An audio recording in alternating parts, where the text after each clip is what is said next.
When I was a kid and went to the pool, there was nothing more exciting than going on the very biggest diving board, and you didn't dive, you went and plunged and did a cannonball. And we would do this with friends, and whoever had the biggest splash was the winner. It was a blast, but we never had splashes like this. Look at this cannonball competition that happened in Denver, Colorado in the United States.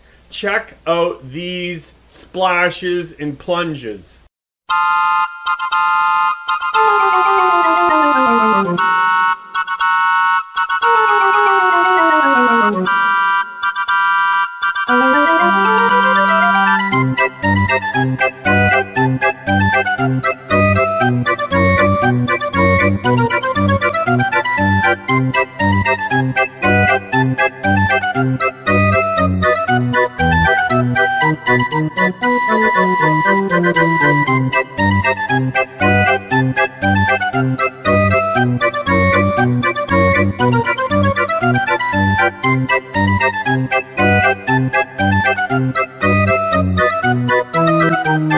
You might wonder, how on earth does Christianity, the Lord Jesus, have to do with doing a big cannonball splash and making a bunch of water go all over the place?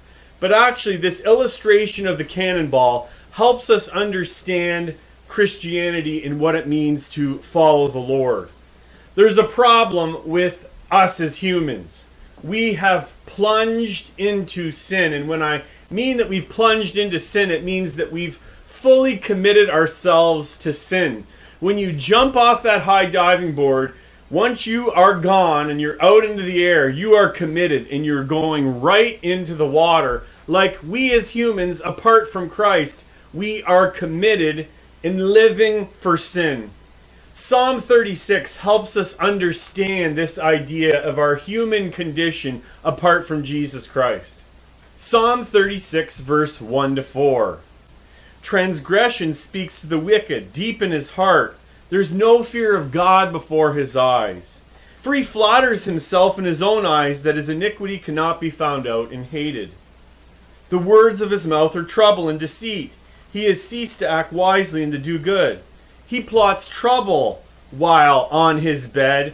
He sets himself in a way that is not good. He doesn't reject evil. Do you hear how we are described apart from God's grace?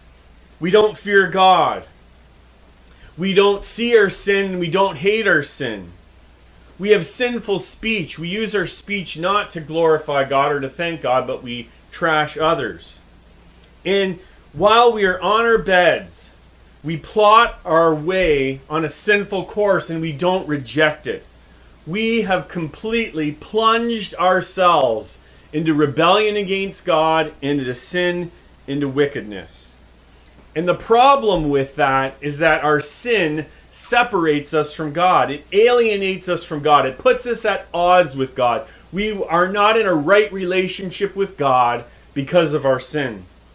But the joy is that Jesus plunged himself in love for other people. Jesus was committed to serving and saving people. He was committed to going to the cross and bearing the punishment that we deserve to bear for our sin in our place so that we could have freedom. How does a person know that Jesus committed himself or plunged himself into love? We know this by John 15, verse 13. John 15:13 says, "Greater love has no one than this, that someone lay down his life for his friends." And that's exactly what Jesus Christ did. He laid down his life for his friends, sinful people like each one of us. In response to Jesus Christ's great love, we need to plunge into Jesus Christ. Think about jumping off the high diving board. Once your feet leave that diving board and you're out in the air, you're totally committed to the direction that you're going. You cannot come back out of the water. You can't stop midway. You have to plunge yourself into Jesus Christ.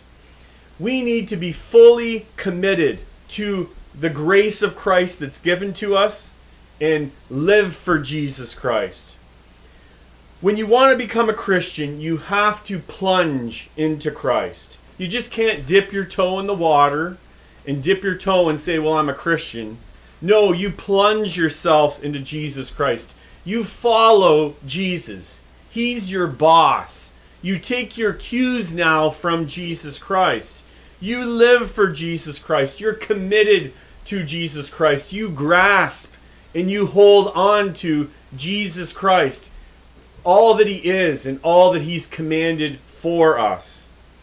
Hear what Jesus says about what it means to follow him in Mark 8, verse 34 to 38. And calling the crowd to him with his disciples, he said to them, if anyone would come after me, if anyone wants to be a disciple, a follower of Christ, let him deny himself, take up his cross, and follow me.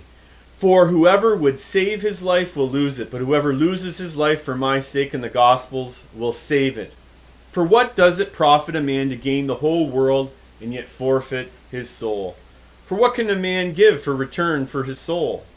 For whoever is ashamed of me and my words in this adulterous and sinful generation, of him will the Son of Man be ashamed when he comes in the glory of his Father with the holy angels.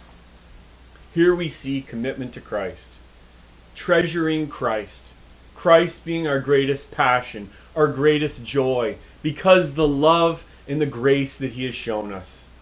Are you going to plunge into sin and live for yourself?